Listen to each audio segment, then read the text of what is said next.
दोस्तों नमस्कार। दोस्तों जब मैं नमस्ते करता हूं तो थोड़ा सा मेरे को एक प्रॉब्लम रहती है कि अगर कोई जवाब वापस ना दे तो एक जख्म हरा हो जाता है। हुआ क्या कि मैं पंजाब नेशनल बैंक में था कुरुक्षेत्र में, ठीक सी जॉब चल रही थी, बहुत अच्छी जॉब थी, पर मेरे एक करोड़पति चाचा हैं, जब मैं उनको नमस्ते करता था तो वो कभी जवाब नहीं देते थे। उनको मैं बोलता था कि चाचा नमस्ते, वो करते थे। तो मैंने पिताजी से कई बार पूछा कि ये चाचा नमस्ते क्यों नहीं लेते, तो पिताजी कहते तो जितना करते हैं ना इतना ठीक है, बहुत है, ये करोड़पति आदमी है, इनको पता है कि हम उसके लायक नहीं है, इतने बड़े मुकाम पे हम नहीं पहुंच सकते, और मैं दुकानदारी करता हूं तो नौकरी करता है, कहां तक जाएंगे, जोर भी लगाएंगे तो 20 से 25 पे आ जाएगा, ये करोड़ों रुपए कमाता आदमी इतना कर देता, कम है क्या? अरे मैंने कहा चाचा है यार, तो करनी ठीक से नमस्ते तो कर ही सकते हैं, क्योंकि इतना तो कह ही सकते हैं। जब मैंने कहा नमस्ते, वो ये तो कह सकते हैं नमस्ते ज्ञान, कह सकते हैं ना जी। पर समस्या क्या होती है कि जब मैं किसी को नमस्ते कहता हूं, जब वो भी ऐसे ऐसे करता है ना, मेरा वो दर्द हरा हो जाता है। तो इसलिए थोड़ा सा मेरे दर्द को समझें, मेरी नमस्ते का जवाब ठीक से नमस्ते में दे दें, बस मैं और कुछ नहीं चाहता। दोस्तों नमस्कार, थैंक यू जी, बड़ा सुकून मिला।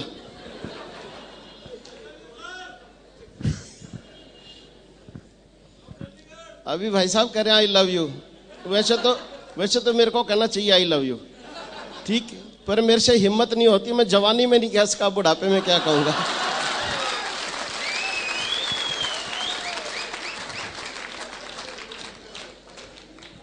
जब उम्र थी ये सब कुछ कहने की, तब कुछ नहीं हुआ। हाँ, आरसीएम ने इतना जरूर सिखा दिया कि अपन अपनी मैडम को कहने लग गया हूं आई लव यू। वहां भी कभी नहीं कहा गया। पारिवारिक सिस्टम कुछ इस तरह से होता है, सुबह से शाम झंझट में ही फंसे रहते हैं, ये नहीं किया, वो नहीं किया, कपड़े प्रेस नहीं किए, ये रुमाल कहाँ रह गया, वो जूते कहाँ रह गए, ये कहाँ रह गया, आई लव यू कहने का टाइम ही नहीं लगता।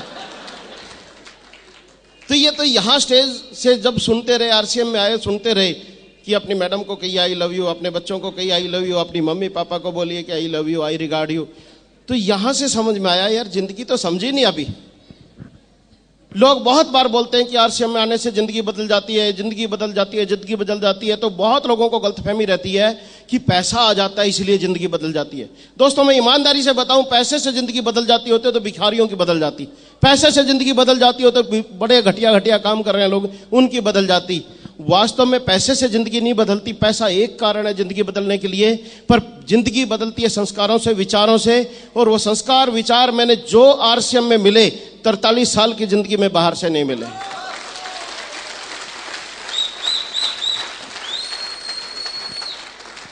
तो दोस्तों मेरा नाम ज्ञानचंद गर्ग, बेसिकली कुरुक्षेत्र से हूं। मैंने बताया कि मैं बैंक में था, पंजाब नेशनल बैंक में 22 साल मैंने जॉब की। आज इस स्टेज से काफ़ी भावुक था, काफ़ी कंट्रोल किया मैंने अपने आप को, और मैं कोशिश करूंगा और ज़्यादा कंट्रोल करके रखूं अपने आप को, क्योंकि बात क्या होती है कि पंडित जी को याद करूं तो कंट्रोल नहीं होता, और उनको उनके शिक्षाओं को याद करूं तो मेरे को अपने पे अंकुश लगाना पड़ेगा। क्योंकि यहाँ मैं जितने बार भी देहरादून में आया, किसी भी फंक्शन में, कभी ऐसा नहीं हुआ कि सतीश जी यहाँ नहीं थे, सतीश पंडित जी यहाँ नहीं थे, पर आज पहला मौका है कि मैं देहरादून में आया और मैं उनको ढूंढता रहा स्टेज के हर कॉर्नर से, पर मेरे को वो दिखाई नहीं दिए। पर मेरे को ये महसूस हो रहा था जब मैडम आए कि चलिए मैडम को देख लिया, मेरा दिल एक तसल्ली से भर गया कि वो यहाँ है। तो जोरदार तालियां चाहूंगा सतीश पंडित जी के लिए जिन्होंने यहाँ सब कुछ किया। और दोस्तों आज एक अजीब संगम हो रहा है यहाँ पे, क्योंकि आरसीएम बिजनेस में 2 लेग्स पे काम होता है, ए और बी, राइट। तो आज अजीब संगम ये है कि स्वर्गीय श्री सतीश पंडित जी की जो दोनों लेग्स हैं, दोनों जो लोग डायरेक्टली हम काम कर रहे हैं मिलके, एक में मैं हूं, एक में संजीव जी हैं, और दोनों का आज यहाँ संगम है। तो मैं कोशिश करूंगा कुछ इस तरह का, जिस तरह से मेरा बिजनेस बढ़ा, जिस तरह की शंकाएं समाधान लोगों के दिमाग में रहते हैं, वो आप लोगों के क्लियर करके जाऊं, और वो क्लियर करके अगर मैं जा पाया तो मैं महसूस करूंगा कि आज स्वर्गीय सतीश पंडित जी को देहरादून की इस जमी पे मैंने सच्ची श्रद्धांजलि दी है, तो मैं प्रयास करूंगा उसको लेके। तो दोस्तों एक स्टोरी से मैं शेयर करता हूं कि मैं इस बिजनेस में किस तरह से आया। नेटवर्क मार्केटिंग से दोस्तों मेरा कोई वास्ता नहीं रहा जिंदगी में। मेरी मिसिज प्रिंसिपल है एक सीबीएसई एफिलेटेड स्कूल में कुरुक्षेत्र में, मैं बैंक में था। हम अपना जिंदगी को ठीक से चला रहे थे, ठीक से जी रहे थे। बड़े से बंगले की किसी की तमन्ना होती है, वो पहले से था। बड़ी सी गाड़ी की कोई तमन्ना रहती है, वो पहले से थी। लाइफ यूं ही जा रही थी ठीक ठाक। 2 बच्चे हैं और जिंदगी बड़ी जैसे एक आम जिंदगी जीता है आदमी ठीक सी सैलरी में, उस तरह से जिंदगी को जी रहे थे। तो मैं एक दिन कैश की सीट पे बैठा था, हेड कैशियर था बैंक में। सतीश जी पहले कुरुक्षेत्र में रहते थे और उसके बाद वो शिफ्ट कर गए थे चंडीगढ़ में। तो सतीश पंडित जी किसी काम से कैश जमा करवाने के लिए बैंक में आए, क्योंकि हमारा प्यार था, हमारी दोस्ती थी। मैंने सतीश जी को चाय के लिए पूछा तो उन्होंने मना कर दिया। तो मैंने पूछा कि कैसे आए हैं, कहेंगे ये कैश जमा करवाना था। मैंने कहा इसको तो रखिए, आप आजकल कर क्या रहे हैं? ये रहता है ना जी पहला क्वेश्चन, किसी से मिले आप आजकल कर क्या रहे हैं? तो उन्होंने कहा नेटवर्क मार्केटिंग। तो दोस्तों मेरे को बड़ा अजीब लगा, क्योंकि नेटवर्क मार्केटिंग जितनी मैंने सुनी हुई थी, मैं बड़ा एनॉयड था इससे। एनॉयड क्यों था कि जब भी किसी से मिलते थे, जो नेटवर्किंग करते थे लोग, कभी कोई कंपनी, कभी कोई कंपनी, कभी कोई आ रही, कभी कोई जा रही, कोई दुखी, कोई परेशान, मेरे इतने लुट गए, मेरे इतने पिट गए। बड़े समझ नहीं आती थी है क्या कहानी। कभी समझने की कोशिश हमने नहीं की, ये बात ही समझ में नहीं आई। सिर्फ एक बात समझ में आई कि ये कंपनियां कुछ नहीं होती। आपके भी दिमाग में रहता है ना जी? तो मेरे भी दिमाग में था। तो मैंने कहा पंडित जी इतनी अच्छी पर्सनालिटी है, इतने अच्छे आप हो, ये क्या पकड़ के बैठ गए, ये मेंबर बनाना, ये छोड़ो यार, कोई ढंग का काम कर लो। तो पंडित जी ने मेरे को कहा कि ज्ञान जी ढंग का काम है, गजब की चीज है, एक एक्स्ट्रा ऑर्डिनरी विचार है, वो विचार को समझ ही नहीं रहा कोई यार। मैंने कहा विचार तो छोड़िए आप, अच्छा एक चीज बताइए, क्योंकि सीट पे बिजी होता आदमी। तो मैंने कहा कि आपकी कंपनी क्या लेती है, क्या देती है? दोस्तों पंडित जी ने बताया कि हमारी कंपनी 1500 रुपए लेती है मेंबरशिप में, जैसे सिंपल सी देसी सी भाषा में, कि 1280 का कपड़ा देती है, 3 पैंट पीस है, 3 शर्ट पीस है, 1 बैग दे देती है। मैंने कहा कपड़ा कैसा है? तो उन्होंने डाला हुआ था कि ऐसा है। जैसे अभी भी मैंने जो भी कुछ डाला हुआ है वो आरसीएम का ही है, सिर्फ जूतों को छोड़ के वो अभी आरसीएम में आए नहीं है। तो नॉर्मली मैंने कपड़े को पकड़ा, थोड़ा रगड़ा, मैंने कहा कॉटन बेस कपड़ा, कहेंगे हाँ। सबसे पहली प्रॉब्लम कहां आती है? आरसीएम बहुत आसान है, प्रॉब्लम कहां आती है? प्रॉब्लम आती है कि ये 1280 का कपड़ा 1280 का है या नहीं है, क्योंकि और तो कोई प्रॉब्लम ही नहीं है। मान लिया आपने ज्वाइन कर लिया, काम नहीं किया, क्या टेंशन है? किसी ने भी ज्वाइन नहीं किया, ज्वाइन कर लिया, फॉर्म भर दिया, कोई काम नहीं किया, कोई प्रोडक्ट नहीं लाया, कोई टेंशन है जी? नहीं। एक टेंशन है कि ये 1280 का है या नहीं है। मतलब टेंशन यही है सारी। इस टेंशन से आप बाहर निकल जाओ, सारे देहरादून को ज्वाइन करा दोगे। सिर्फ यही टेंशन है कि ये 1280 का है या नहीं, बस।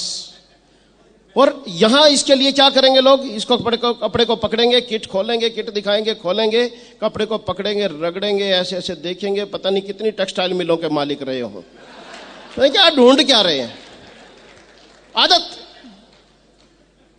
दोस्तों मतलब सबसे बड़ी प्रॉब्लम कहां आ रही है आरसीएम बिजनेस को करने में? वो यही आ रही है कि ये कपड़ा कितने का है।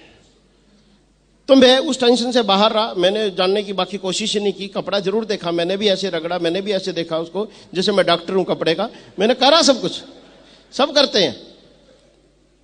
तो मैंने पंडित जी को पूछा कि ट्रेडर का कंसेप्ट है कि इंडस्ट्रिस्ट का? ट्रेडर का मैं बेटा हूं, बनिए का बेटा हूं, तो मेरे फादर, चाचा, नाना, मामा, सब भाई, भतीजे, मासी, ये वो सब ट्रेडर्स हैं। ट्रेडर होता है जो बना बनाया माल लाता है, बेच देता है। मैन्युफैक्चरर होता है जो अपनी फैक्ट्री लगाता है, अपना माल बनाता है। तो मैंने कहा कि मैन्युफैक्चरर का कंसेप्ट है कि ट्रेडर का? तो उन्होंने बताया कि नहीं, ये ट्रेडर का कंसेप्ट नहीं है, मैन्युफैक्चरर का कंसेप्ट है। और भीलवाड़ा की एक बहुत बड़ी मिल है, फैशन शूटिंग प्राइवेट लिमिटेड के नाम से, 20 साल पुरानी मिल है, उसका कंसेप्ट है। तो बेसिकली क्या होता है कि ट्रेडर पे मेरे को विश्वास नहीं होता, पर मिल वाले पे विश्वास हो जाता है। क्यों हो जाता है? क्योंकि ट्रेडर का कोई ईमान नहीं होता। ट्रेडर कोई भी चीज कितने की बेच सकता है, वो 10 की चीज 50 में भी बेच सकता है, 10 की चीज 9 में भी दे सकता है। अगर यकीन ना हो तो जो ट्रेडर है उनको पूछ लेना जाके, बताएंगे नहीं, वैसे अंदर की बात है। क्योंकि प्रॉब्लम क्या होती है कि ट्रेडर के पास कोई आया कि ये कितने की है, उसने बोल दिया कि 15 रुपए की, वो बोलता है वहां तो 9 की मिलती है, वो ट्रेडर दूसरी उठा के लाएगा, ले 8 की ले जा। उसके पास डुप्लीकेट माल भी बतेरा रहता है, उसको पता है किसको कैसे करना है। तो ट्रेडर का कोई यकीन नहीं होता। आज किसी की कपड़े की दुकान है तो कल को वो उसको बंद करके बर्तन की कर सकता है, बर्तन की दुकान है बंद करके किराने की कर सकता है। पर इंडस्ट्रिस्ट अगर कपड़े की फैक्ट्री है तो कपड़े ही बना सकता है, उसमें बर्तन नहीं बना सकता। तो उसका करोड़ों रुपया लगा हुआ है। तो मेरे को बड़ा यकीन हुआ, चलो इंडस्ट्रिस्ट का कंसेप्ट है, ओके।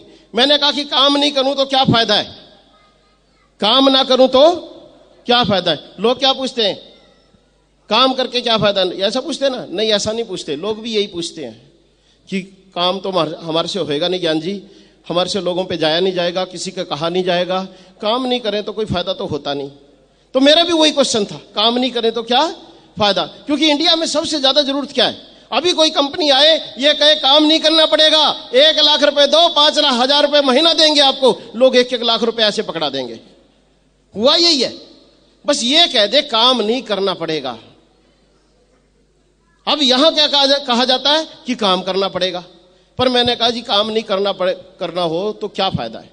वो कहने लगे ज्ञान जी क्या क्वेश्चन कर रहे हो। मैंने कहा देखो ऐसा है पंडित जी, जब हम क्लास में पढ़ते थे ना, माँ बाप चाहते थे ये बच्चा पढ़े, टीचर चाहते थे ये पढ़े, शाम को उसको ट्यूशन लगाते थे, उसके बाद भी आधे बच्चे फेल हो जाते थे। क्यों?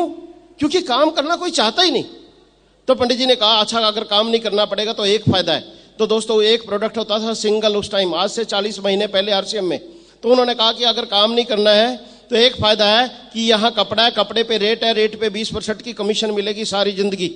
तो दोस्तों सिर्फ ये बात पसंद आई, कपड़ा कपड़े पे रेट पे 20% मिलेगा सारी जिंदगी। क्योंकि सारी जिंदगी से प्रॉब्लम क्या थी? प्रॉब्लम थी कि कपड़े पे रेट ही नहीं होता, 8 आने की टॉफी पे रेट होता है, 1 रुपए के बीड़ी के बंडल पे भी रेट है, किसी ने पीना किसी ने नहीं पीना, 8 आने की तंबाकू की पुड़िया पे भी रेट है, 8 आने बनी हुई है, किसी ने खानी किसी ने नहीं खानी, लाखों का कपड़ा घर में आता है उस पर रेट नहीं। सारी जिंदगी से अगर कोई परेशानी रही, भाई जिस आदमी को जिस कपड़े के बिना, ये कपड़ा एक ऐसी चीज है, पेट में रोटी हो ना रोटी हो चाहिए, सिर पे छत हो ना छत हो चाहिए, पागल होगा झल्ला होगा फुटपाथ पे लेटा होगा कपड़ा चाहिए ना जी। सिर्फ इसी पे रेट नहीं है, यहां कपड़े पे रेट है। ये गजब की चीज मेरे को लगी कि ये 850 का सूट लेंथ है जो मैंने डाला हुआ है, सिर्फ 850 में 3 मीटर। ये कलकत्ता से खरीदो 850 का, बंबई से खरीदो 850 का, चंडीगढ़ से ले लो 850 का, कुरुक्षेत्र में 850 का, आपके देहरादून में 850 का, गांव से ले लो 850 का, अनाड़ी जाए 850, एक्सपर्ट जाए 850, बच्चा जाए 850, बड़ा जाए 850। गजब की चीज है। तो सिर्फ ये बात समझिए कि चलिए साल में 10-15 हजार रुपए का कपड़ा तो हम खरीदते ही हैं, कभी मैडम के लिए, बच्चों के लिए, कभी बेडशीट, कभी सिस्टर्स हैं देने में लेने में। क्योंकि इंडिया है, इंडिया में कपड़े के गिफ्ट को सबसे कीमती गिफ्ट माना जाता है। सबसे ज्यादा प्यार हम जिनसे करते हैं उनको कपड़ा गिफ्ट में देते हैं। जैसे बहनें हैं, भैया दूज पे आ गई, रक्षाबंधन पे और मौकों पे 10-15 हजार का कपड़ा हर आदमी के घर में खरीदा जाता है। यस? तो मेरे को लगा 20% आएगा, 3,000 रुपए साल के यही बच जाएंगे। बनिया का बेटा था ना और बैंकर था, फटाफट कैलकुलेशन, 250 रुपए महीना बचता है। मेरे को लगा 250 रुपए महीना तो यही बच जाएगा। मैंने 1500 रुपए उठाए, पंडित जी को पकड़ा दिए। पंडित जी कहने लगे अभी तो आप कह रहे थे। मैंने कहा नेटवर्किंग की बात ही नहीं है, तुमने फायदे की बात कही, ये ठीक है, मेरा कार्ड बनवा दो, सारी जिंदगी कपड़ा तुम्हारा ये पहन के देख लूंगा, और अगर ये अच्छा लगा तुमसे ले लिया करूंगा। मेरी कोई रिश्तेदारी दूसरी कंपनियों से नहीं, रिश्तेदारी आपकी कंपनी से नहीं। सिर्फ इस ब्रॉड माइंडेडनेस से मैं इसमें आया। अभी तो लोगों को क्या प्रॉब्लम रहती है? लोगों को यह प्रॉब्लम रहती है किट ले लेंगे तो किट पहन के नहीं देखेंगे, मेरे तो लेवल का ही कपड़ा नहीं है, मेरे तो लेवल का कपड़ा नहीं है। कई लोग बोलते हैं, मेरे को यह समझ नहीं आती, भाई कपड़े का कोई लेवल थोड़ी होता है, लेवल तो आप ही का होता है। ये समझ नहीं आ रही आपको? अरे सर, इसी कपड़े को डीसी डाल देगा, ये 1500 का लगने लग जाएगा। इसी कपड़े को मजदूर को डलवा दो, वो चिल्लाएगा 200 का लाया, 200 का लाया। कहेंगे पागल है, 200 का लाया, 150 35 की शर्ट बिकती है, वो लाया होगा। तो कपड़े का लेवल कभी नहीं हुआ। आपको लगता है मेरे लेवल का कपड़ा नहीं है, ऐसा नहीं है। आप पहनिए, आपसे आपके लेवल का हो जाएगा। कपड़ा है ये, कपड़े की खासियत ये होती है। आप 35 वाली शर्ट डीसी को पहना दीजिए, आपको 1500 की लगेगी। आप 1500 वाली शर्ट किसी मजदूर को पहना दो, वो चिल्लाए 1500 वाली है, कोई कहेगा झल्ला है क्या? कपड़े का अपना कोई लेवल नहीं होता, सिर्फ आदमी का लेवल होता है। कपड़ा उतने का ही दिखता है जितने का आदमी होता है। तो यहां इससे बाहर आ जाए। तो दोस्तों मैंने कपड़ा लिया, कपड़ा सिलवाया, वो बात की बात थी। तो मैंने पंडित जी को कहा, आप कह रहे हैं इसमें पैसा आता है, चलो ये भी समझा दो, ये पैसा कैसे आता है, लंच में आना या शाम को आना, मेरे को बता के जाना ये पैसा कैसे आता है। ये बात तो समझ में आ गई, चलो भाई ज्वाइन कर लिया, 20% आएगा सारी जिंदगी, ये तो ठीक है, पैसा कैसे आता है। तो वो लंच में आए, हमारे सबकी सीनियर अपलाइन जो यहाँ उनका बड़ा प्रेम है देहरादून से, श्री सुरेंद्र वत्स जी, जोरदार तालियां चाहूंगा उनके लिए, थैंक यू जी। सुरेंद्र वत्स जी को साथ लेके आए, उन्होंने वो मार्केटिंग प्लान दिखाया कि ये विचार है, पहले इनडायरेक्ट सेलिंग सिस्टम था, अब डायरेक्ट सेलिंग सिस्टम है, पहले हम दुकानदारों के थ्रू खरीदते थे, हम स्टोर से खरीदेंगे, पहले इसमें ऐड का खर्चा भी था, पहले इसमें डुप्लीकेसी भी थी, अब डुप्लीकेसी नहीं रहेगी, ऐड का खर्चा नहीं रहेगा, हमको सस्ता अच्छा मिलेगा और 20% मिलेगा, ये विचार। तो विचार पे उन्होंने काफी जोर दिया। विचार मेरे को समझ में आया, भैया क्या फर्क क्या है, कुछ भी नहीं, हमें तो सामान खरीदना है, दुकान से नहीं खरीदा, कंपनी के स्टोर से खरीदा, इतनी बात है।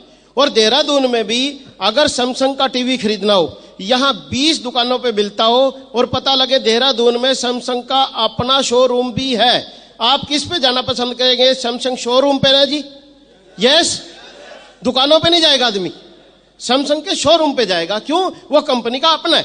मेरे को लगा यहां कंपनी के स्टोर से ही खरीदना ना, ये तो ज्यादा अच्छी बात है, कोई गड़बड़ नहीं मिलेगी, कंपनी का शोरूम है, कंपनी की चीज है, कंपनी से ले लेंगे। तो ये विचार समझ के बाकी जो उन्होंने बताया वो कुछ समझ में आया, कुछ समझ में नहीं आया, किसी के भी नहीं आता कितना इंटेलिजेंट हो, पहली बार रहता है, पता नहीं क्या है, चलो छोड़ो, सरसरा सा देखता आदमी। तो मैंने वत्स साहब से ये पूछा कि वत्स साहब आपकी इनकम कितनी है? कहने लगे 50,000 रुपये महीना। मैंने कहा समय कितना हुआ आपको? कहते 2 साल। मैंने कहा ऐसा करिए, आप इनकम ना ईमानदारी से बताइए कितनी है, ठीक है? क्योंकि नेटवर्कर को मैंने सुना था स्टेज से बोलते हैं मेरे को इतनी आ रही है, और जब बैंक में चेक जमा करवाने आ रहा होता था वो इतनी सी होती थी।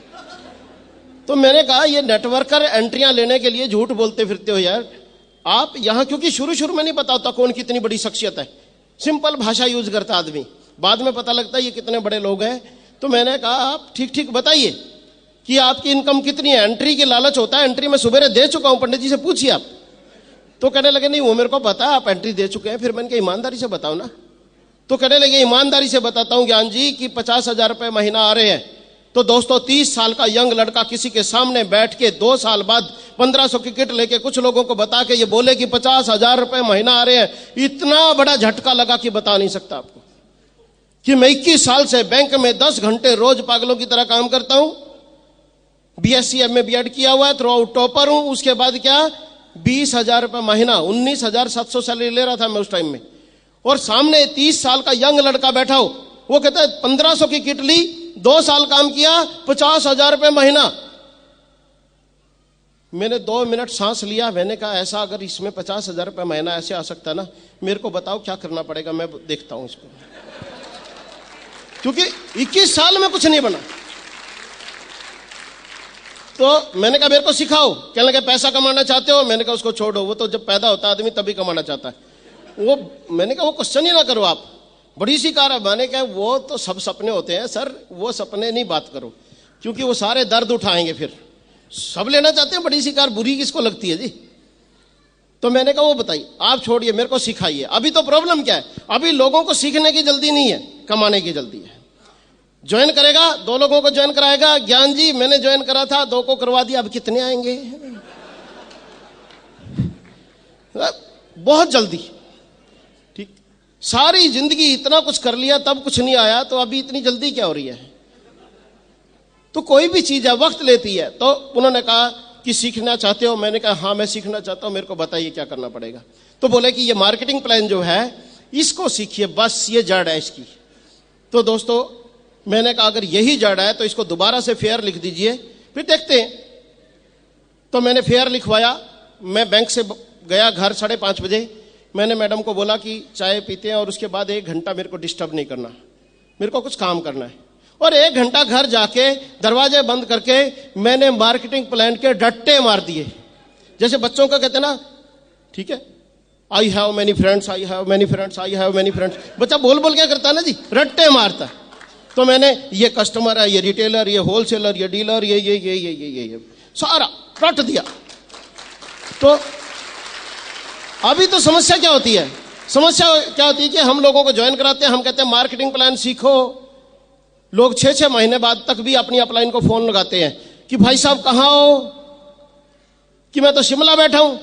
कि क्या ज्ञान जी शिमला बैठ के जाके आप तो, मैंने कहा क्या हुआ, कि मेरे सामने एक बहुत बढ़िया आदमी था और बहुत अच्छा काम कर सकता था, उसको मार्केटिंग प्लान दिखाना था। तो मैंने कहा बता दो ना। फिर मैं कैसे बता दूं, मेरे को तो आता ही नहीं, आपने ही तो बताना था, आप शिमला जाके बैठ गए। ठीक है, 6-6 महीने बाद भी। तो दोस्तों ईमानदारी से बताता हूं, मैंने उसका रट्टा मार दिया। 1 पेज की बात थी, 1 पेज का काम है। अभी हम लोगों के सामने जितने लोग यहां बैठे हैं, ईमानदारी से जो आरसीएम बिजनेस को ज्वाइन कर रखा है जिन लोगों ने, और प्लान दिखाना नहीं आता, और ये जो ज्वाइन करने वाले हैं, अगर उनको इसमें कामयाब होना है तो सिर्फ 1 पेज रट लेना। कामयाब नहीं हो तो मेरे को आके पकड़ लेना। 1 पेज रटना जिंदगी में। और गड़बड़ क्या करते हैं सब लोग, गड़बड़ ये करते हैं, अपने से 1 पेज याद नहीं होता और बच्चे से किताब याद नहीं होती, उसको थप्पड़ मारते हैं। जब उसकी बारी आई, इतनी सी किताब नहीं तेरे को याद होती, इतनी सी किताब, इतनी सी तो किताब है। अरे इतनी सी नहीं है, 7 सब्जेक्ट है, इतना बड़ा बस्ता है।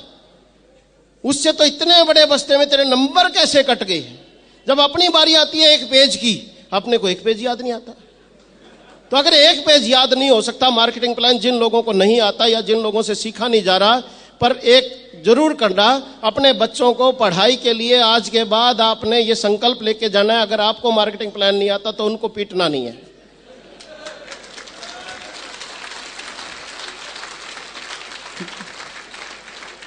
तालियां बजा रहे हैं, पर एक और कारण बता दूं क्यों नहीं पीटना। इसलिए कि बच्चे तो आप ही के हैं ना, इसलिए भी तो मत पीटना ना। जब आप ही को याद नहीं होता तो आपके आखिर हेरिडिटरी भी तो कुछ लिया होगा ना उन्होंने।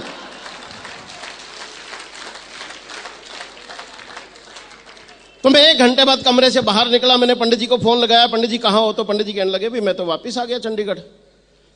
क्या बात हुई, मैंने कहा वो मार्केटिंग प्लान तो दिखाना आ गया, अब मैं क्या करूं। कहने लगे मार्केटिंग प्लान दिखाना आ गया, लोगों से जाके बात करो, लिस्ट बनाओ कुछ लोगों की, उनसे जाके मिलो। तो क्योंकि मैं कुरुक्षेत्र में रहा हुआ था, पैदा वहीं हुआ, बड़ा वहीं हुआ, एजुकेशन मेरी वहीं की, टीचिंग मैंने कुछ टाइम वहीं की, बैंक में 21 साल से मैं वहीं कुरुक्षेत्र में रहा।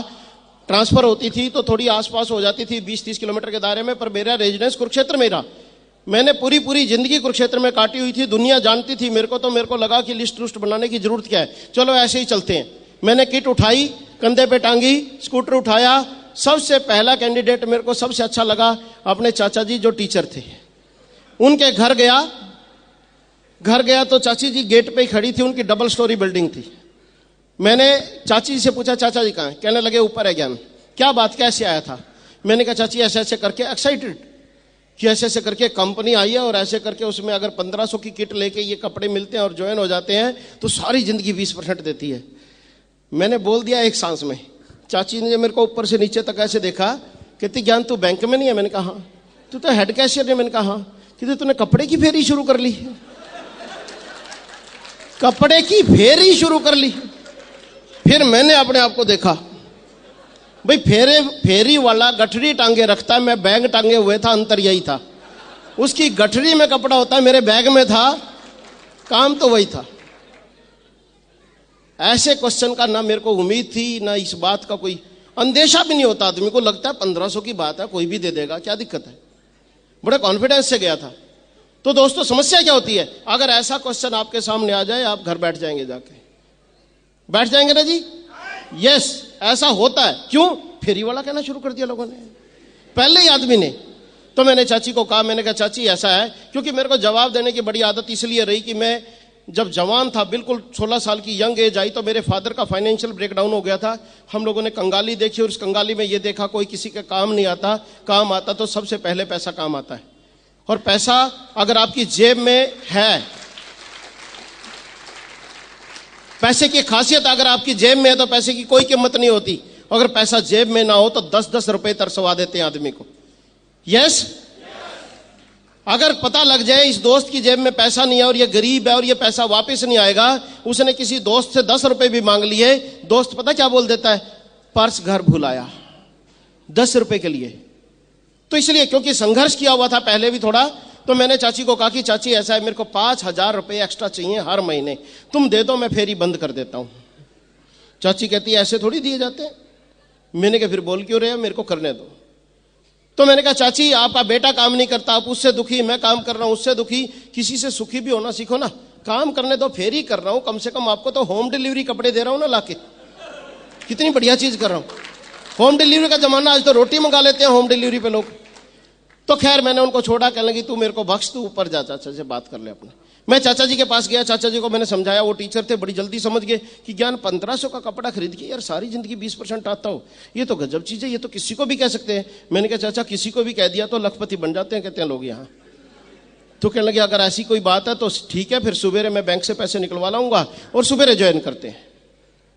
मेरे को बड़ा सुकून हुआ, नीचे उतरा, मैंने चाची को कहा कि चाची मजा आ गया। कहने लगे क्या? मैंने कल से 2 फेरी वाले निकलेंगे, चाचा भी भतीजा भी।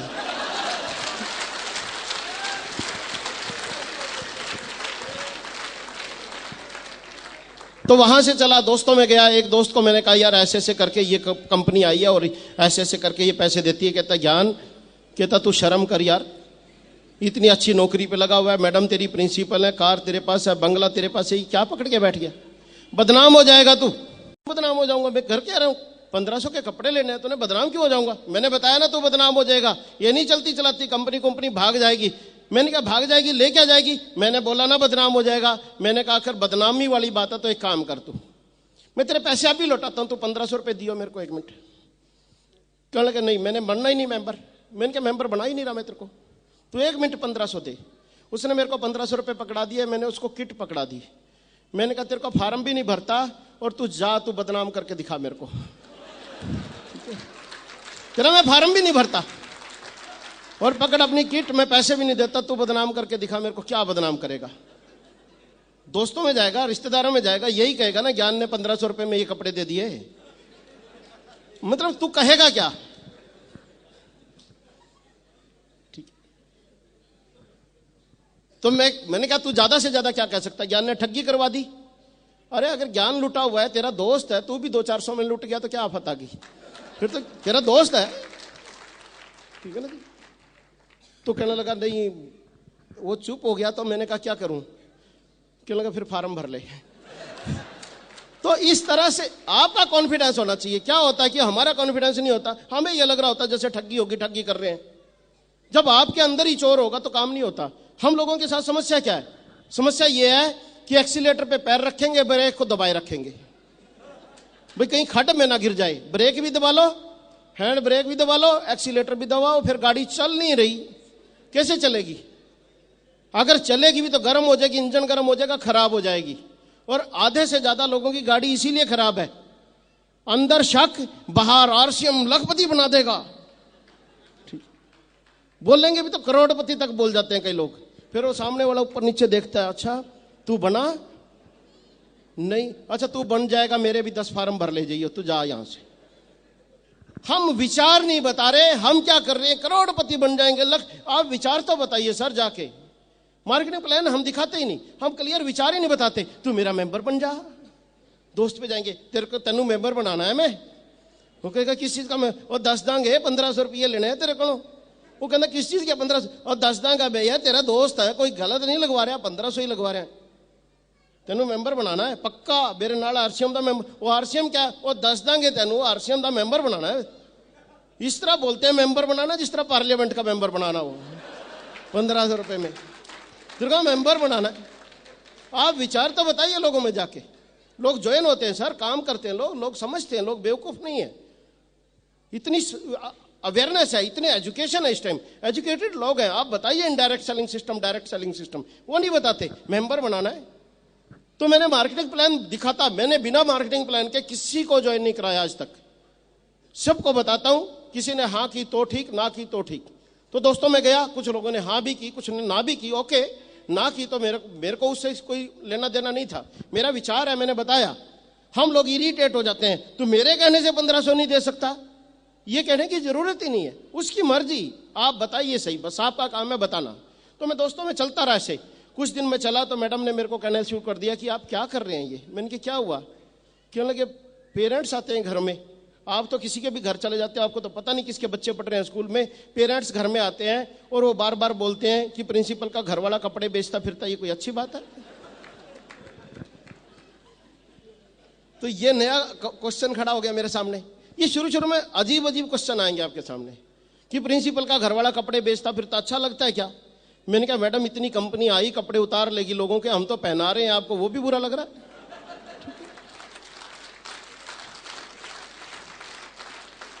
मैंने कहा ये अजीब समाज है, जो इसको लूटने आता है उसको तो फटाफट नोट पकड़ा देते हैं, जो इसकी फेवर में आ रहा है उस पर शक कर रहे हैं ये।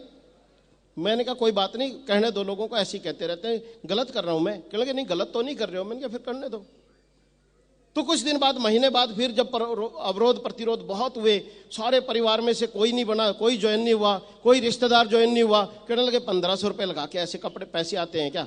मैंने कहा तुम किसी सेमिनार में जाओ देखो तो सही। कहने लगे सेमिनार क्या होता है? मेरे को भी नहीं पता था सेमिनार क्या होता है। मेरे को भी पंडित जी ने कहा कि ज्ञान जी एक सेमिनार है, दिल्ली आना है। मैंने कहा यार कुरुक्षेत्र में कोई सेमिनार नहीं होता क्या? नहीं कुरुक्षेत्र में तो पता नहीं कब होगा, तो दिल्ली आओ। अब क्योंकि मैंने ये कहा हुआ था मेरे को पूरा सीखना है, तो मेरे को लगा चलो चलते हैं। मैंने किसी को साथ नहीं लिया, अकेला दिल्ली चला गया। श्री फोर्ट ऑडिटोरियम में सेमिनार था, वहां पहुंच गया। सेमिनार पहले ही जाते गेट पे 100 रुपए की टिकट। अब तो बहुत सस्ती टिकट्स होती हैं, अब पूरे इंडिया में 30, 40, 50 रुपए से ज्यादा टिकट नहीं होती। शुरू शुरू में संख्या कम होती थी, टिकटें महंगी होती थी, क्योंकि ये सारा खर्चा जो है यहाँ का टिकटों से पूरा करना होता है। 100 रुपए की टिकट, मैं गेट पे ही लड़ गया उससे कि क्या है, आपको पता कितने बड़े लीडर ने बुलाया मेरे को आरसीएम में। वो बता रहे थे कि हम लोग काफी अच्छे लेवल पे हैं और काफी ये है वो है, और तुम 100 रुपये मांग रहे हो मेरे से। अरे यहाँ 100 रुपये देते हैं, मैंने कहा यहाँ गेस्टों को चीज खिलाई जाती है और करा जाता है, तुम ऊपर से पैसे मांग रहे हो। तो मैं उलझने लगा, तो मैंने देखा कि कोई नहीं उलझ रहा, मैं ही अकेला उलझ रहा हूँ उससे। सारे टिकट लेके जा रहे हैं और मैं लड़ रहा हूँ। मैंने सोचा छोड़ यार तू भी ले ले, जब सारे ले रहे हैं तो कोई बोल ही नहीं रहा। तो मैं तो नया था, खैर चला गया, अंदर बैठ गया। वहां जोरदार तालियां, जो ऐसा हो रहा है माहौल नया नया सा, फला राम आ रहे हैं इनके लिए जोरदार तालियां। तो मैंने कहा ये तालियां पता नहीं क्यों बजाई जा रहे हैं, पागल हो गए क्या भाई? हमारे बैंक में तो 21 साल में ताली नहीं बजी, वहां कहां ताली का काम है? ठीक है जी, गाली गलौच में ही लगा रहता आदमी। कोई आ गया 2 बजे, 2 बज गए, 3 बजे आना, कल आना। वो कहता भाई साहब मैं इतनी दूर से आया हूं, मैं जाम में फंस गया था यार, 2 बजे हैं, फिर 2 बजे हैं तो क्या करूं, मैं रोटी नहीं खाऊं क्या? हर टाइम टेंशन। मतलब कोई आ गया, ये ड्राफ्ट कितने बजे मिलेगा? 4 घंटे बाद आना। खाली बैठे होंगे, 4 घंटे बाद आना। बंदा कहेगा जी अभी जल्दी बना दो, मैं इमरजेंसी में हूं। मैं क्या करूं इमरजेंसी में? तू इमरजेंसी में ना, मैं तो नहीं ना, मेरे को तो 5 ही बजे जाना है ना, बना दूंगा। तो यहां तालियां, तो बड़ा अजीब अजीब सा लग रहा है। दोस्तों ईमानदारी से बताऊं, 2 घंटे तक ये माहौल रहता रहा, ये तालियां वो तालियां वो तालियां वो तालियां, और मेरे से ताली नहीं बजी, क्योंकि 21 साल में कभी बजाई नहीं थी। और 2 घंटे बाद मैंने सिर्फ इस शर्म में ताली बजाई कि इधर वाला भी तालियां बजा रहा था उछल उछल के, इधर वाला भी बजा रहा था, उस शर्म में कि यार सारे तालियां बजा रहे, तू नहीं बजाएगा, क्या सोचेगा, झल्ला बैठा है बीच में, चल बजा देते तू। तो इस शर्म में मैंने ताली बजाई। तो ऐसा होता है जब आप नए माहौल में जाते हैं, नई चीज में जाते हैं। मैं बाहर निकला, मैंने पंडित जी से पहले पूछा कि ये टिकट क्यों होती है, फिर ये पूछा कि ये तालियां क्यों बजाते हैं। और पंडित जी में गजब की पेशेंस थी, उन्होंने शांत भाव से सारा समझाते जाना, और मैं उसको सीखता रहा, समझता रहा भी ये टिकट क्यों होती है, उसके भी रीजन है। अगर आप जानना चाहेंगे आपको मैं डिटेल में बता सकता हूं। ये तालियां क्यों बजती हैं, इसकी भी बहुत बड़ी डिटेल्स हैं। सारा कुछ एक सिस्टमेटिक है, कोई एक साइंस है सबके पीछे। तो ये तालियां क्यों होती है उन्होंने बताया, इसलिए होती है। ओके, तो मैं सीखता रहा, चलता रहा इस तरह से। अभी तो क्या होता है कि कुछ लोगों को हम कहते हैं कि सेमिनार में आना पड़ेगा, सेमिनार में आओ, और बड़ा मजा आता है। वो कहता है यार सेमिनार में आने का तो टाइम नहीं, तू मेरे को यहीं दिखा, यहीं बता बस जो बताना है। हम कहते हैं सारा यहाँ नहीं बता जा सकता, सेमिनार में आओ तो सही, नहीं बस यहीं बता दे। हालत पता क्या हो रही है लोगों की कि मैं अगर बॉम्बे गया, समुद्र देख के आया, समुद्र देखा इतना बड़ा, वाह क्या बात है, पानी पानी सारे में, और मैं आके कहूं किसी को समुद्र देख के आया बॉम्बे में, इतना गजब समुद्र, और वो कहीं यहीं दिखा, और कैसे दिखाऊं? ठीक है, मेरे को भी देखना है, मेरे को दिखा भाई, दिखा तो बॉम्बे चल, बॉम्बे नहीं जाया जाता, टाइम नहीं है, यहीं दिखा दे। अब यहीं दिखाने के मेरे पास कोई तरीका नहीं है, बस एक तरीका, या फोटो देख ले या सीडी देख ले। अगर इन पर्सन देखना तो वहां तो जाना पड़ेगा। पर लोग क्या चाहते हैं कि सेमिनार में नहीं आऊंगा, मैं नहीं देखना चाहता लोगों को कितना पैसा आता, मैं देखना ही नहीं चाहता क्या सक्सेस है, मैं ये जानना ही नहीं चाहता, जो भी बताना है यहीं बता। अब वो घर से बाहर ही नहीं निकलते। अब घर से बाहर नहीं निकलते तो आधी अधूरी जानकारियां रहती हैं, पता ही नहीं चलता कैसे लोग कर रहे हैं कैसे नहीं कर रहे। तो दोस्तों मैं ऐसे ही सेमिनार में गया और चलता रहा, जैसे फील्ड में गया। फील्ड में सबसे पहला क्वेश्चन क्या होता है सब लोगों के साथ? सबसे पहला क्वेश्चन ये रहता है कि कंपनी चली गई तो। बहुत लोग मेरे को कहते हैं कि ज्ञान जी कंपनी चली गई तो क्या होगा? यंग बिल्कुल अभी ज्वाइन कर रहा है बंदा कि मेरे को भाई साहब कंपनी चली गई तो क्या होगा? मैंने कहा मैं मर जाऊंगा। क्यों? मैंने कहा 2,40,000 रुपए पर मंथ आते हैं वो गायब। बैंक की नौकरी में छोड़ चुका हूं, सड़क पे आ जाऊंगा। ठीक है, अभी क्या हो रहा है? जिसको पैसा आ रहा है, अभी कंपनी चली जाए, जिसने अभी ज्वाइन किया 1,500 रुपए से, उसका खतरा ज्यादा कि मेरा खतरा ज्यादा जी? और गारंटी किससे मांग रहा है? मेरे से। भाई आपने 1,500 लगाए, 1,500 के कपड़े ले लिए, आप तो अपने घर चले गए। जिसने बैंक की जॉब छोड़ दी, इसके चक्कर में 2,40,000 रुपए महीना बंद हो जाएंगे, वो तो चिल्ला के करा करो डट के, ठीक है। और नया आदमी कह रहा है कंपनी भाग गई तो मैं उसको कहता हूं रहम करो यार, हमारा भी दिल है, कुछ इसको हो सकता है। तो एक छोटे से डर में डरे हुए हैं। डर, मेरे को लोग बोलते हैं कि गारंटी दो ज्ञान जी कंपनी रहेगी, मैं आग लगा दूंगा, इतना काम करूंगा। अच्छा गारंटी दो कि मैं एफिडेविट देता हूं आपको, आप 2 साल जिंदा रहोगे, मैं गारंटी देता हूं कंपनी चलेगी। गारंटी कौन गारंटी दे सकता जी? आप 2 साल जिंदा रहोगे इसकी गारंटी दे दीजिए कोई भी। मेरे दोस्त ने बोला था ज्ञान गारंटी दे मैं आग लगा दूंगा। मैंने कहा गारंटी दे, तू एफिडेविट लिख दे कि तू 2 साल जिंदा रहेगा। तू गारंटी दे तेरी दुकान चलेगी। तू गारंटी दे जिस नौकरी को तू कर रहा है वो चलती रहेगी। तू गारंटी दे कल को तेरा शरीर ऐसा कैसा रहेगा। गारंटी दे कभी कोई एक्सीडेंट नहीं होगा। तू गारंटी दे तेरे दिमाग में कुछ नहीं होगा। तू गारंटी दे बिल्कुल शरीर का हर अंग ठीक रहेगा, तेरा कभी कोई नुकसान नहीं होगा। गारंटी दे, मेरे से गारंटी ले जा, मैं देता हूं। इस अजीब तरह से, अरे कंपनी चली गई तो क्या होगा? कल हम नहीं रह गए तो क्या होगा? कभी सोच के तो देखना। उस इतनी बड़ी सच्चाई को कभी नहीं सोचते। हर रोज हजारों लोग मरते हैं। क्या गारंटी है कल मैं जिंदा रहूंगा? कोई गारंटी नहीं। फिर भी जीते हैं, फिर भी कल्पना करते हैं हम बड़े होके बच्चों को ये कर देंगे वो कर देंगे। कैसे पता है कल का? तो इसलिए जिस इतने बड़े सच के साथ हम जी रहे हैं, उस सच से ही कुछ सबक ले लें। जब कोई गारंटी नहीं है जिंदगी की, एक जगह आके आपको कम से कम ये गारंटी तो मिल रही है कि कम से कम जो बेस है आप उसको देखिए। कोई एक फैक्ट्री नहीं है, 50-60 फैक्ट्री है, करोड़ों का माल बन रहा है, करोड़ों का टर्नओवर हो रहा है, उसका माल बिक रहा है, नगद बिक रहा है। उसका खतरा भागने का है कि नहीं है? ढूंढिए तो सही, हमसे पूछिए बैठ के अकेले में, हम बताते हैं आपको कि क्या क्या कारण है। यहां स्टेज से अगर बताने लग जाऊंगा घंटों लग जाएंगे। एक एक क्वेश्चन पे 15-15, 20-20 मिनट लग जाते हैं। तो गारंटी से बाहर रहे आप। कोई गारंटी नहीं होती किसी चीज की, पर बेस होता है, चीज होती है, विश्वास होता है। विश्वास करना पड़ता है हर चीज पे। जिस काम को आप कर रहे हैं उस पर भी विश्वास करना पड़ता है कि कल हम ठीक ठाक रहेंगे, कल ये चीज ठीक ठाक रहेगी। हम विश्वास पे ही जिंदगी काट रहे हैं, विश्वास पे ही जिंदगी काट रहे हैं कि हमारे बच्चे कल हमारा साथ देंगे। हम लोगों ने कितना साथ दिया होता है अपने माँ बाप को, आधे से ज्यादा लोगों को पता है, पर फिर भी हम विश्वास करते हैं कि कल हमारे बच्चे हमारा साथ देंगे। तो यहां भी दोस्तों एक छोटा सा विश्वास है, कुछ भी नहीं है, खतरा कुछ नहीं है, एक छोटा सा विश्वास है। जब मैं उसको लेके चलता था लोगों में, फिर लोग कहीं अटक जाते थे। प्रोडक्ट में अटक गया मेरा एक दोस्त, तुम्हारी साबुन 8.5 रुपए की साबुन कह रहा है तो लक्स के मुकाबले की ISI तो है नहीं। अब मैं तो बैंक से आया था, मेरे को पता ही नहीं ISI क्या होता है। मैंने कहा तूने क्या करना यार ISI का, नहा के देख ये गजब की साबुन है, पसंद आई आगे से ले आई, नहीं पसंद आई छोड़ दियो। नहीं मेरी स्किन खराब होगी, मेरे बाल खराब हो गए, मैं किसको जिम्मेवार ठहराऊंगा? मैंने कहा मेरे को ठहराना, मैं बता रहा हूं ना। नहीं नहीं ऐसा नहीं होता, वैसा नहीं होता, ISI नहीं है। तो मैंने उसको जब वो नहीं माना तो दोस्तों पता क्या क्वेश्चन पूछा? मैंने कहा कभी गोलगप्पे खाए? आप लोगों ने खाए जी, हाथ खड़े करना जिस जिसने खाए। थैंक यू जी।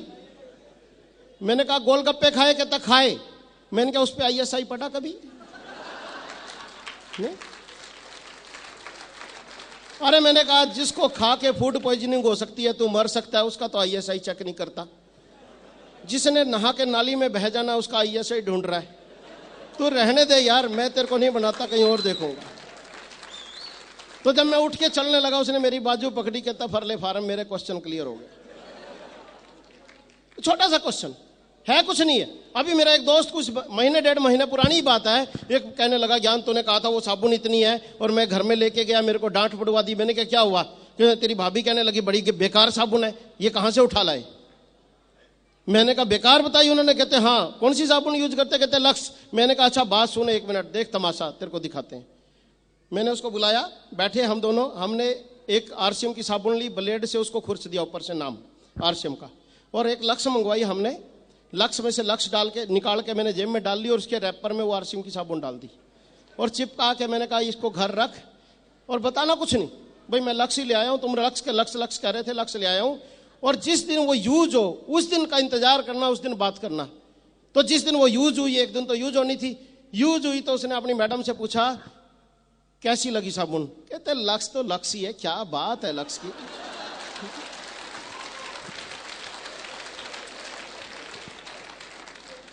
मानसिकता इतनी खराब है, आरसीएम की साबुन लक्स के रैपर में थी तो क्या बात है लक्स की, और आरसीएम के रैपर में थी इतनी घटिया साबुन। मानसिकता से बंधे पड़े। प्रोडक्ट बहुत बेहतरीन प्रोडक्ट है, सिर्फ हमें छोटी छोटी मानसिकताओं से बाहर आना पड़ेगा। हमारा कोई रिश्तेदार नहीं है सर, दूसरी कंपनी वाला नहीं, रिश्तेदार आरसीएम वाला नहीं। पहली बात यह मान लीजिए कि हम ग्राहक हैं, जिसकी चीज अच्छी, जिसकी सस्ती, उसकी चीज लेनी है। अगर उसी से कैरियर बनना है, वो कैरियर यहां से बनता है। अगर हम ब्रॉड माइंडेड होकर प्रोडक्ट को खरीदेंगे तभी खरीद पाएंगे। अगर आपको दो प्रोडक्ट पसंद नहीं आते, छोड़ दीजिए उन दो को। कई बार क्या होता है, किसी को दो प्रोडक्ट पसंद नहीं आए, ज्ञान तुम्हारा तो हैंड वॉश पसंद नहीं आया था, इसलिए मैंने सारे प्रोडक्ट छोड़ दिए। मेरे एक दोस्त ने बोला मेरे को, मैंने कहा हैंड वॉश पसंद नहीं आया था, हैंड वॉश छोड़ देता ना, सारे क्यों छोड़ दिए? क्या लगा बस फिर लाए ही नहीं सारे। मैंने कहा ईमानदारी से बता, तेरे में कोई कमियां नहीं है क्या? कहता है। मैडम में कोई कमियां नहीं? कहता है। फिर मैंने कहा एक दूसरे को छोड़ा? नहीं छोड़ा ना।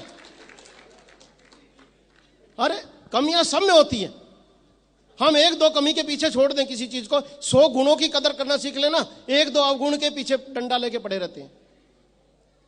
तो मैंने कहा तुमको 299 पसंद आ रहे, वो समझ नहीं आ रहा, एक पसंद नहीं आया 299 छोड़ दिए। कब तक जिंदगी जियोगे इस तरह से कि जो पसंद नहीं आया छोड़ दिया, जो पसंद नहीं आया छोड़ दिया? ऐसे तो सबको छोड़ दोगे, ऐसे तो फिर मैडम को भी छोड़ो, बच्चों को भी छोड़ो, सबको छोड़ो, कभी किसी में नहीं, मेरे को भी छोड़। मैं तेरा दोस्त हूं किस लिए? मेरे में भी कमी है, तेरे को नहीं पता क्या? कहता पता है। फिर मैंने कहा तूने मेरे को भी नहीं छोड़ा। इतना एक के पीछे छोड़ने की आदत है, सबको छोड़ना। तो दोस्तों ये मानसिकता को बचा के रखना। अगर कोई प्रोडक्ट पसंद नहीं आया तो कोई बात नहीं, उस प्रोडक्ट को छोड़ देना। मैं तो यहां तक कहता हूं कि आपको 2 पसंद नहीं आते, 2 महंगे लगते हैं, 4 छोड़ो। 5 पसंद नहीं आते, 5 महंगे लगते हैं, 10 छोड़ दो। 10 पसंद नहीं आते, 10 महंगे लगते हैं, 20 छोड़ दो। 20 पसंद नहीं आते, 20 महंगे लगते हैं, 40 छोड़ दो। 260 तो लाओ, वो तो आपको पसंद आ रहे हैं ना, आपको सस्ते लग रहे हैं ना, वो तो लाइए। पर समस्या क्या होती है कि मैं जिस दिन पहला बार पेस्ट आया आरसीएम में, पेस्ट घर पे लेके आया था, मेरा बेटा मेरे को बोला कि पापा मैं नहीं ये यूज करूंगा देसी पेसी पेस्ट। अब सबसे बड़ी प्रॉब्लम क्या है? प्रॉब्लम सबसे बड़ा अवरोध कहां होता है? अपने घर में। बाहर की दुनिया बाद में अवरोध करती है, मैं यूज नहीं करूंगा ये देसी पेसी पेस्ट। मैंने कहा बेटे हर्बल पेस्ट है, 32 रुपए का 200 ग्राम है, दूसरे 48 के 200 ग्राम है, और ऐसे ऐसे करके 20% के 4 रुपए 40 पैसे ये आएंगे, और कमाल की चीज है। यूज करके देखते हैं, फिर भी पसंद नहीं आया, फिर सोचेंगे मैंने पसंद, यूज ही नहीं करना। बड़ी समस्या होगी, यूज ही नहीं करना तो कैसे पता लगेगा अच्छा नहीं तो मैंने कहा अच्छा तू बात सुन रचित कुमार, यहाँ आ गया। इंग्लिश मीडियम में पढ़ाते हैं ना बच्चों को, आजकल जिद्दी हो जाते हैं, मैंने यूज नहीं करना। अगर मैं पुराने जमाने में अपने डैडी को कह देता ना मैंने यूज नहीं करना, मेरा तुम्बा बना देते मार मार के, वो जमाना कुछ और था। आज बच्चों की भी चलती है, सुननी पड़ती है, सुनते हैं हम। मैंने कहा तू यहाँ, मैंने कहा अच्छा तू ईमानदारी से बता, अगर ये टीवी पे आ जाए और अमिताभ बच्चन को ये कंपनी 5 करोड़ रुपए दे दे इसको विलायती करवाने के। मैंने कहा विलायती करवा दूं? कहता कैसे करवा दोगे विलायती? मैंने कहा अमिताभ बच्चन से 5 करोड़ में कॉन्ट्रैक्ट कर लें और अमिताभ बच्चन टीवी पे 4 बार बोल दे आरसीएम पेस्ट गजब पेस्ट, आरसीएम पेस्ट गजब पेस्ट, आरसीएम पेस्ट गजब पेस्ट, मेरे दांतों का राज आरसीएम, इस उम्र में भी। तो मैंने कहा तू कहेगा नहीं कहेगा कि पापा आरसीएम पेस्ट लेके आना? कहता कहूंगा। बच्चे ईमानदार भी बहुत है आजकल। कहता कहूंगा। मैंने कहा क्यों, अमिताभ बच्चन तेरा चाचा लगता है? वो मेरी तरफ खड़ा होकर चुप शांत। मैंने कहा तू अपने बाप पे यकीन नहीं करता, अमिताभ बच्चन पे यकीन करता, कुछ शर्म कर यार।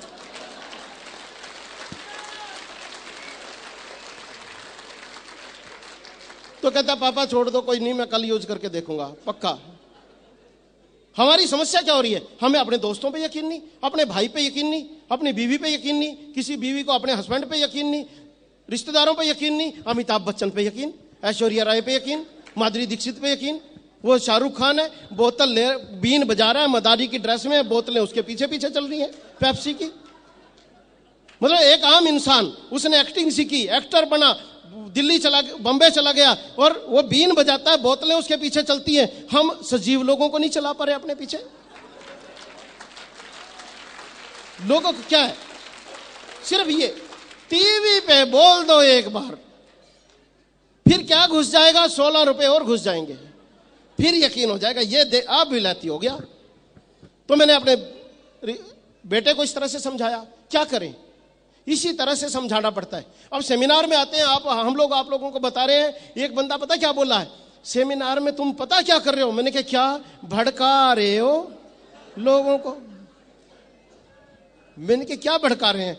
और क्या भड़का ही तो रहे हो, ये यूज करो, आरसीएम गजब, ये गजब, मेरे को इतना पैसा आता, उतना भड़का रहे हो।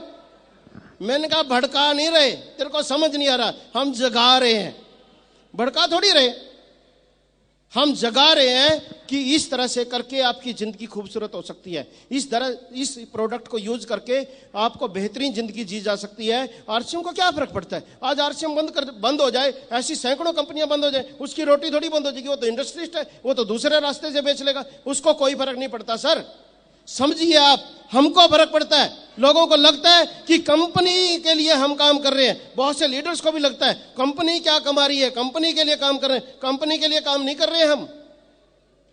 अगर इस रास्ते से नहीं बेचती कंपनी तो दूसरे रास्ते से बेच लेती। हजारों कंपनियां इस देश में, लाखों कंपनियां होंगी, सबका माल बन रहा है, सबका बिक रहा है। कोई एक फैक्ट्री नहीं है वहां पे इंडिया में, एक फैक्ट्री इस रास्ते से बेच रही है। कंपनी को कोई फर्क नहीं पड़ेगा, हमको फर्क पड़ता है, हमारी जिंदगी को फर्क पड़ता है। ये समझने की जरूरत है कंपनी क्या कमा रही है।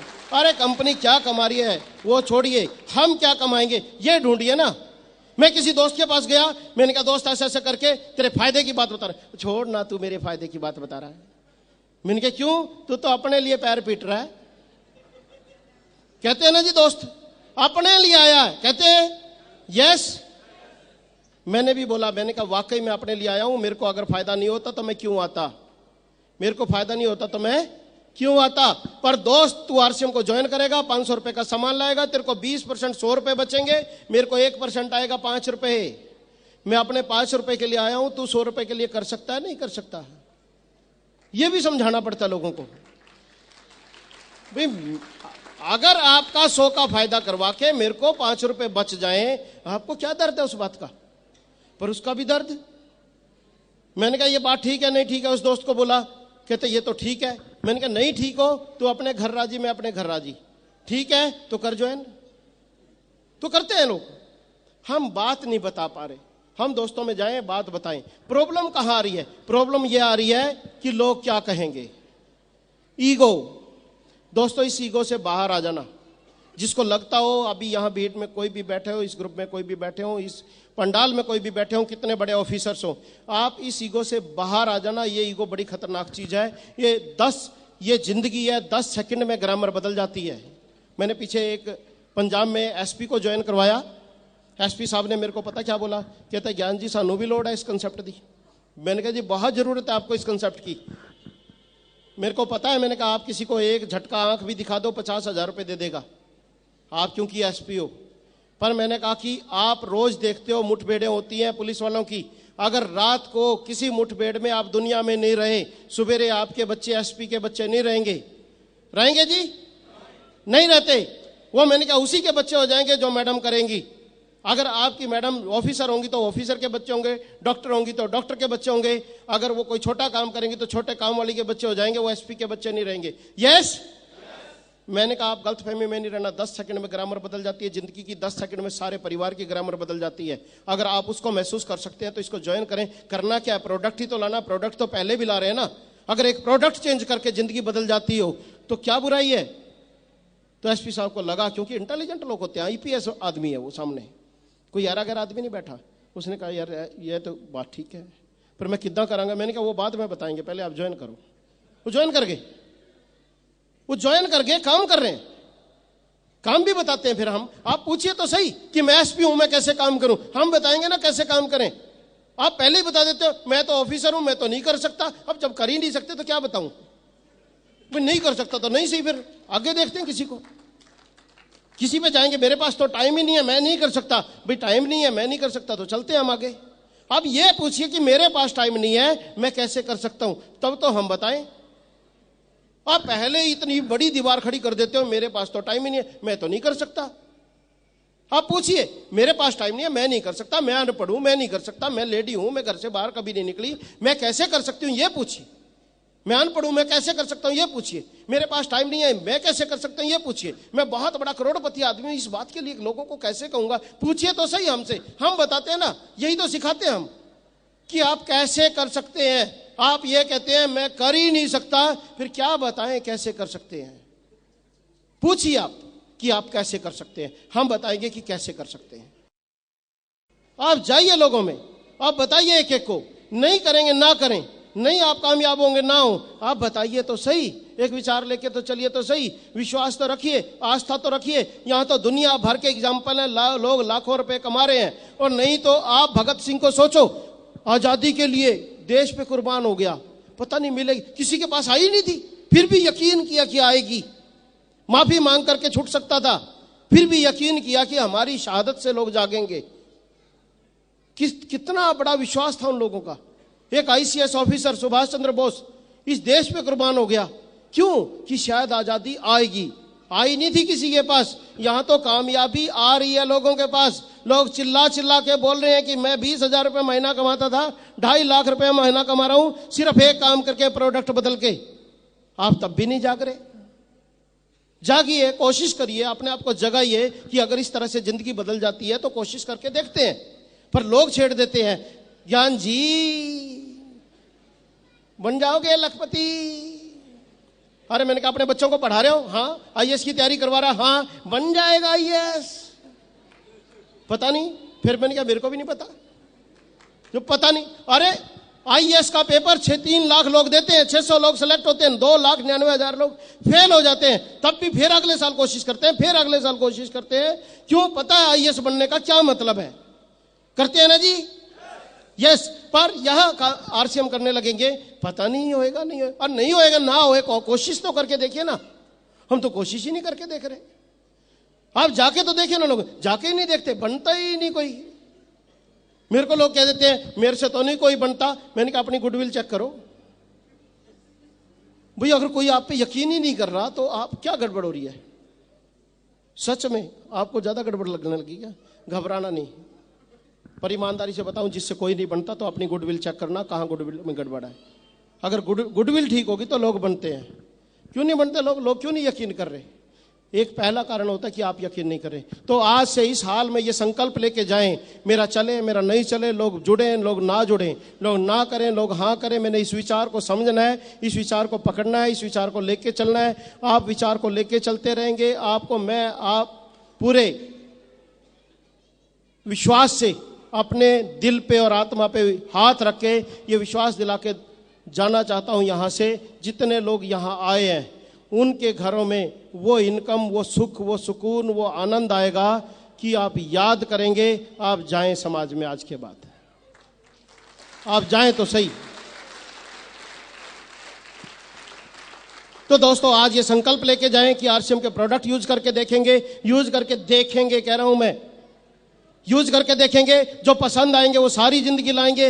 लाइए सही, आपको आरसीएम से क्या फर्क पड़ता है। और जो अगर पसंद आ रहे हैं तो लोगों को कहेंगे फिर आरसीएम अच्छा है, आरसीएम के प्रोडक्ट अच्छे हैं। अभी आपने एक चीज यूज की, मैंने आरसीएम का कोई चीज यूज की, मेरे को बड़ी अच्छी लगी, किसी ने कहा कुछ नहीं रखा, मैं कहता तो अच्छा।